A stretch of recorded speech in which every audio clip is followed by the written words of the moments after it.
here talking about Dr. King and Selma and Mr. Taylor's experiences with all that. I'll tell you, Mr. Taylor, your childhood was, or your teenage years was unlike anybody else that I've ever met, quite honestly. I know probably just seemed normal to you, but that, your teenage years, it's like riding along with George Washington or something, where you're But privy to history. but it started when I was 10, 11, 12, 13. Between the crisis of Dr. King and the Vietnam War, so much was going on in my life that I was in a confused state. But I didn't figure it out till I became a grown man. Right, right. Peyton, what do you have to ask? Can you describe segregation either here in Harrisburg or other experience you have witnessed? Yes, I can. Today, I look at segregation as going backwards because we've integrated. But in the minds of the people, we're still separate. For a good example, I'll go to places and black people will come in the room with white people.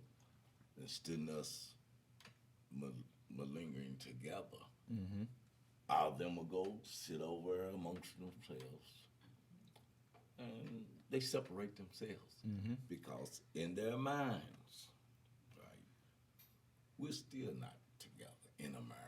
America, maybe we're 3 or 4 generations away because there's still a lot of hate and hostility about the past. But I tell you how we are growing. A lot of those grandparents and things that was racist has died off. And their kids are not the same mind frame as they were. Right. And due to what I would call amalgamation, blacks and whites mixing, that has helped, but yet it's still there. In the state of Kentucky, it's still there. And as you go south, you still see it. People separated themselves today. I've always heard the most segregated day of the week is Sunday because of churches where we essentially worship in houses that are very similar to, color. I mean, I'm sure that's not that way in big cities, but in small, we moved to Harrodsburg about 25 years ago, and the discussion was that there was a predominantly white cemetery and there was a predominantly black cemetery, and that there were predominantly white churches and black churches. And we had come from Louisville where there may have been some of that, but it was less noticeable. But when we came to a smaller town, it was immediately noticeable that, there was some truth to that. Maybe not all true, but there was some truth to that still. In this town right here, the way the schools was integrated is still a problem today.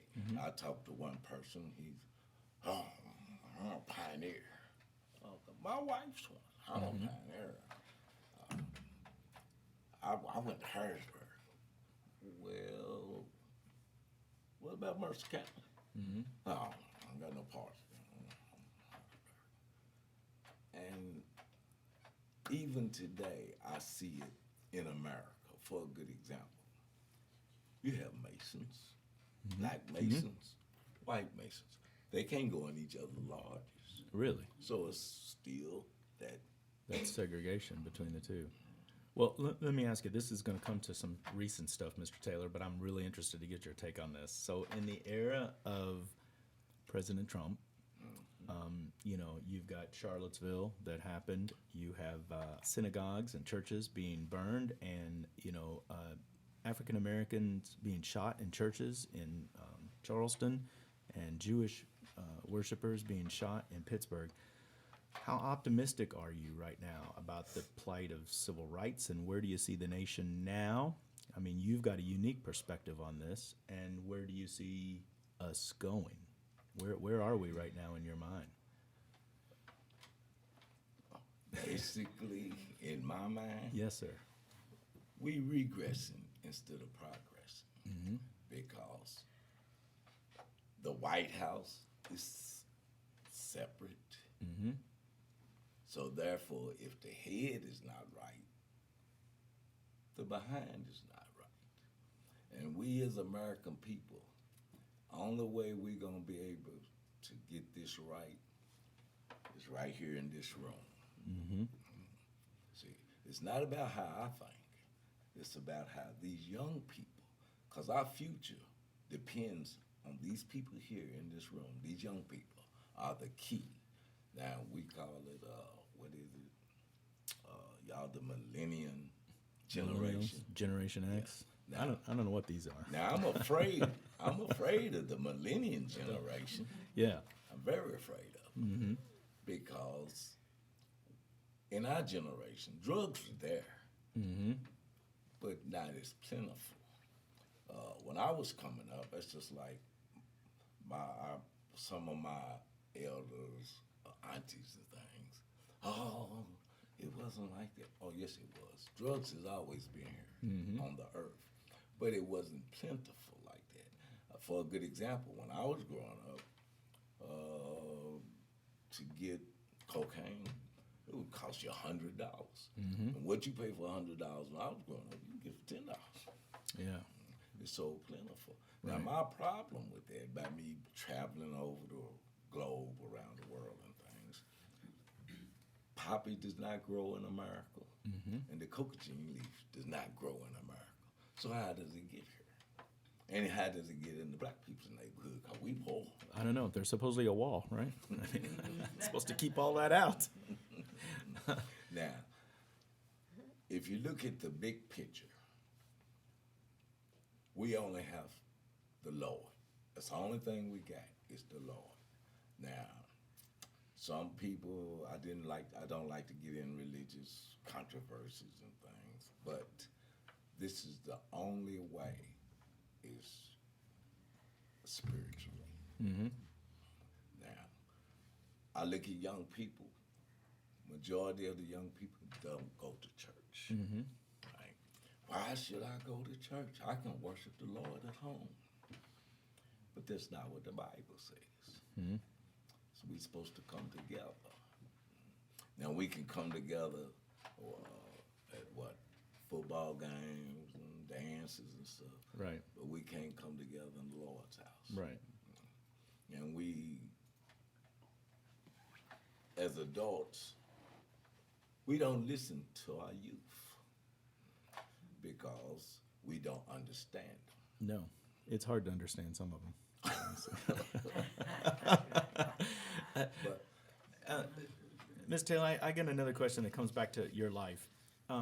So let me ask you this, and I'm not going to get this out exactly right, but everything that you saw, especially as a teenager, and what you witnessed, is really the worst of humanity in some ways. And yet, when we were doing research on you, you volunteered for the military, or you went into the military, right? You fought for your country, and this was a country that, like what Peyton talked about, it was segregation. This was a country that was predominantly, didn't allow you to have all the rights of everybody else, and yet they wanted you to go to a foreign country, and you did. How did you make that turn, and how were you not so bitter to volunteer or go to a country, volunteer for our military, for a country that had not yet recognized your equal worth in our country? I guess that's as well as I can say it, but how did you get there? okay, you have to look at the big picture. All right. All right. From the 7th grade until I joined the Marine Corps, the news every day showed Vietnam War. All right. I have relatives that was lost in the war. Some is paralyzed. You have to remember, my grandfather fought World War I. My father fought in World War II. All my uncles fought in Korea War. All our community is growing up. I would see all my neighbors soldiers. Mm-hmm. That was an out for the black man. But joining the Marine Corps was a great mistake because that's the most racist branch of service there is. Really? At that time. Mm-hmm. Still is. But the reason why I ended up in the Marines is when I got kicked out of college, I came back home. And my dad told me, you're not going to work, you're not going to go to school, you're not going to stay here. Well, as a kid, I wanted to be a soldier. I had plenty of soldier, little men and stuff. And I wanted to follow the tradition of most of the family members. Sure. Right, I So can understand that. I went into service and I wanted to do that. Mm-hmm. I've been looking forward to do that for years when I was a kid. Why the Marines? Because I always thought they were the biggest and the baddest. And the first to fight. And the first to fight. Yeah, right. And it's a story that goes with that too. When I got in the Marines, I went Special Forces. Oh my gosh, I didn't So know that. when you go Special Forces, you go to these Army schools, and for a good example, I went to jump school at Fort Benning, Georgia. Mm-hmm. I went to scuba school in Key West, Florida. I went to rigger school at Fort Lee, Virginia. And after you do all this training, then they tell you you have orders to Westpac. That means to go to Vietnam. Mm-hmm. Now, when I went to these schools, you got the Marines. Okay, you have the Navy SEALs, Army Rangers, and let's see, the Marines, Rangers, Force Recon. We Okay. Recon. Now, you are a Navy SEAL, but me and you are right beside each other. And the reason why they put us beside each other, they give us practice swims. All right, we got to go out 12 miles and swim back to shore. Oh my gosh. And they time you. So me and your time was pretty close. So now they link me with you. Now, how are you going to be better than me when we going through the same training? So you're a Navy SEAL, and what's so bad about it? You're an officer. And at that time, I was just a PFC. But when we have these competitions, I'm dragging you. That had to be frustrating. I'm dragging you. But they prepare us before we go to any of these schools so we can be the best. Like when we go to jump school, we've done everything but actually jumped out of the airplane. Right. When we go to scuba school, we've done everything but a 60-foot dive. So when we go with the mind frame of coming back as the best. Because when I didn't want to jump out of no airplane. No, I don't blame you. It's not natural. Well, when I got to Fort Benning, Georgia, all I heard was, "Oh, wait till the black cats."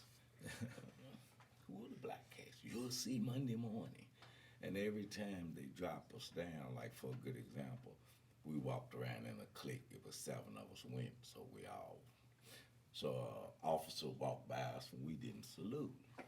So he told us to drop down. So normally they just do 10 push-ups and recover. Mm-hmm. We might do 50. If they drop you, all 7 of us go down. And we'll do 25, and 1 for the Marine Corps, 1 for Mama, 1 for Daddy, 1 for the Lord. Oh my gosh. And that kind of Hope you had a small family. that kind That's a lot of push-ups. that kind of messed up the structure. Mm-hmm. So they said, "Oh, we gonna break them. How you gonna break me when I've been running 10 miles every morning to be prepared for this?" So what they did, they would do 3-mile runs. You would take us the first mile, and then your car's parked out there. You jump out of the car and take us another mile, and then you take us another mile. And we Marines are hollering, 3 miles, no good. 10 miles, all right. Mm-hmm. So, and we pushing, but there's no rank structure at jump school because officers are just like privates. Mm-hmm. And it was kind of hilarious when you got generals, majors, etc., haven't ran 20 yards. And they're dropping out. And they dropping out, throwing up, and stood us running off. We running around them in a circle, trying to tell them, come on.